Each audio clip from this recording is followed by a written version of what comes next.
Hello guys and welcome to my channel. So in this video I'm going to share with you how I live as a village girl in the UK. I grew up on the farm as a farm girl, so I love farming and anything that has to do with planting and growing crops. Living in London was one of the most uncomfortable things I had to do because we lived in this tiny little flat. There was no balcony, nothing, so I couldn't really grow anything. So what I resorted to was having lots of indoor plants. We decided to look for a bigger place where we could have access to a garden, just so I could go back to planting. Today I'm going to take you through all the processes that I go through in planting and growing crops in the UK, and I'm going to show you my garden, how it is so far.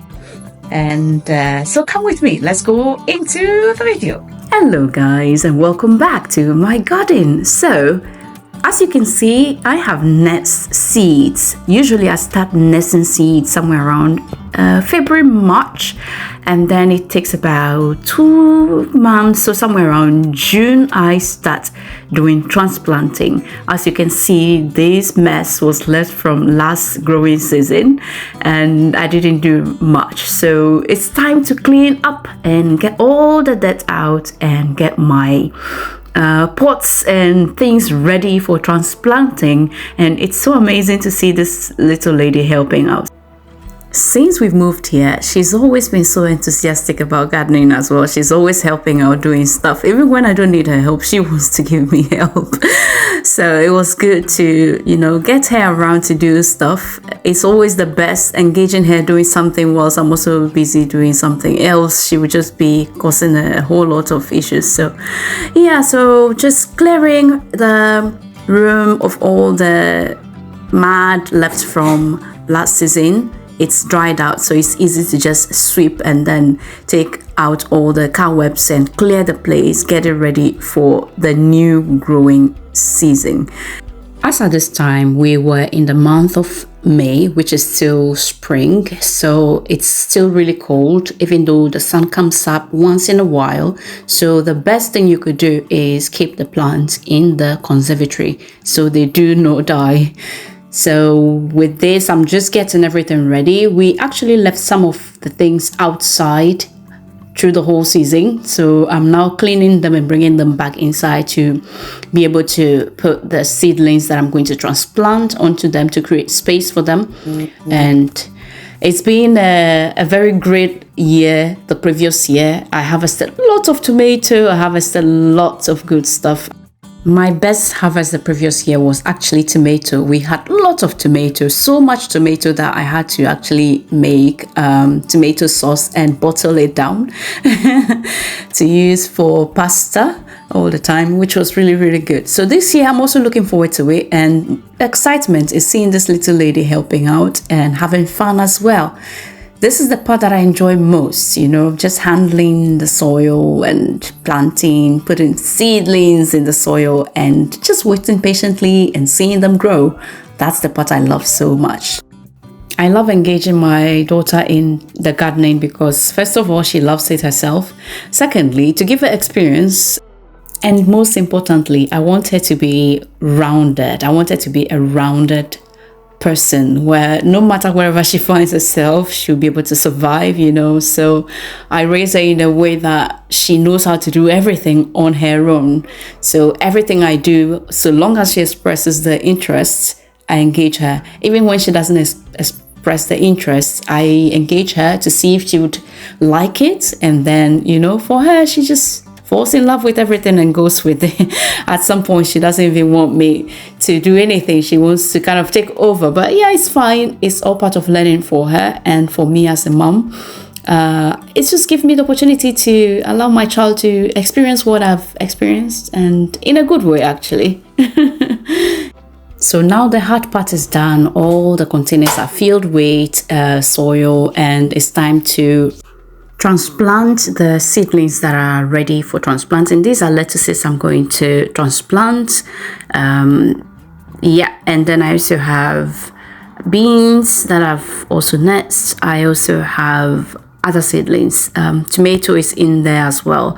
These are cucumber, Yeah, so guys, let's go into the transplanting process. So I'm going to go ahead and then transplant all my lettuce into this box, and what I have in there is compost. So I'm just transplanting and arranging them in lines, leaving space enough because it's going to be growing really big. These are lettuces that grow really big, like just leaves, not into the ball one. So I want to create enough space in there so that they could grow well and, you know, ready to eat. Gardening is one of the things that I love doing so much because it gives me a sense of closeness to home. You know, when I'm feeling like homesick, I get into my garden and I do stuff, and it makes me feel close home because this is how I grew up. Every Saturday we went to the farm, and when we are on the holidays, guys, we are on the farm growing stuff, planting, helping our parents harvesting crops and doing all that. So you can imagine helping our parents raising chickens, you know. we feed the chickens, we collect eggs, and it's always fun doing this kind of thing. So when I found myself here, and this has always been part of me, I miss home a lot. So doing this makes me feel like, yeah, a step closer home.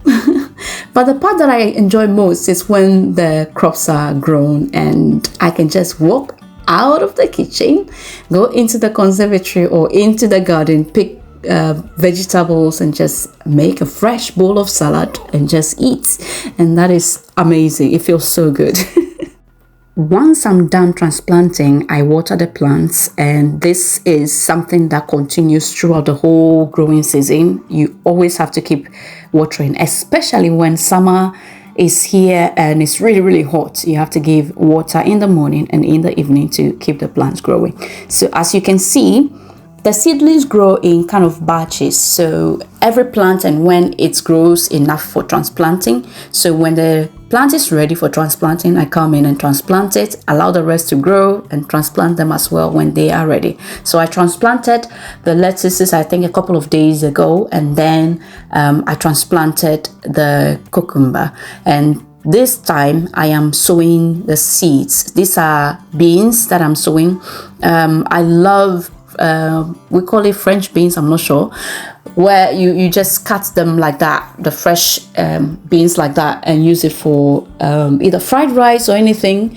I love that a lot, so I grow that as well. And you could see other seedlings growing in there as well. I love my herbs, so you could see parsley and coriander growing there.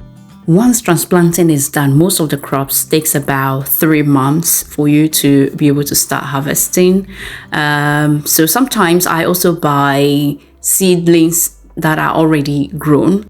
You can find this in the garden center. They are already grown and well taken care of. And this particular plant is a tomato, cherry tomato, and we bought it this way. It's already starting to get ripe. So it means that I'll start eating tomato from my garden even before my own tomatoes begin to fruit.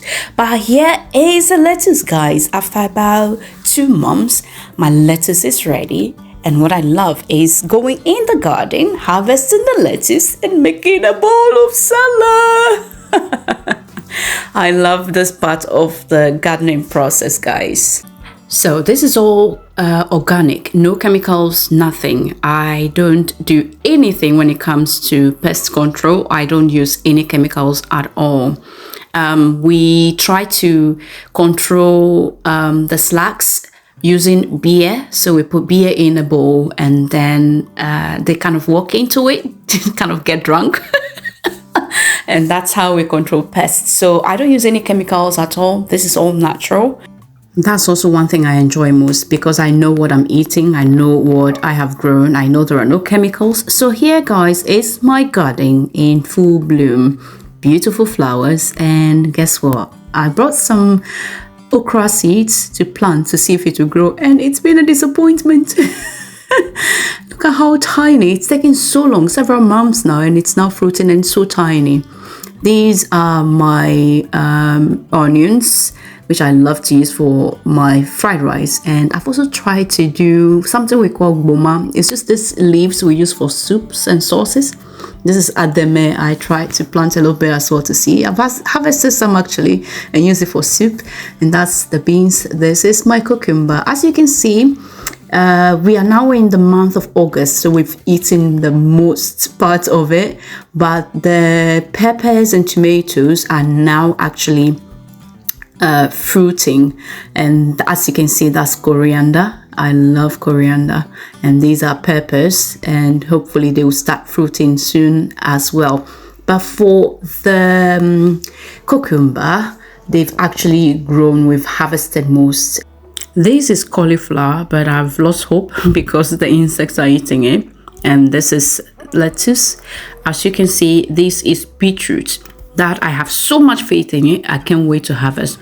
And the potatoes, guys, the potatoes I've harvested this year has been a lot. I also have strawberries. We've also harvested the strawberries, and new batches coming up again. Here are my tomatoes fruiting now. Hopefully I'll start eating soon. These are peas. We've harvested lots. My daughter loves eating fresh peas, but I've left this one to dry so I can get the seeds to save for the next season.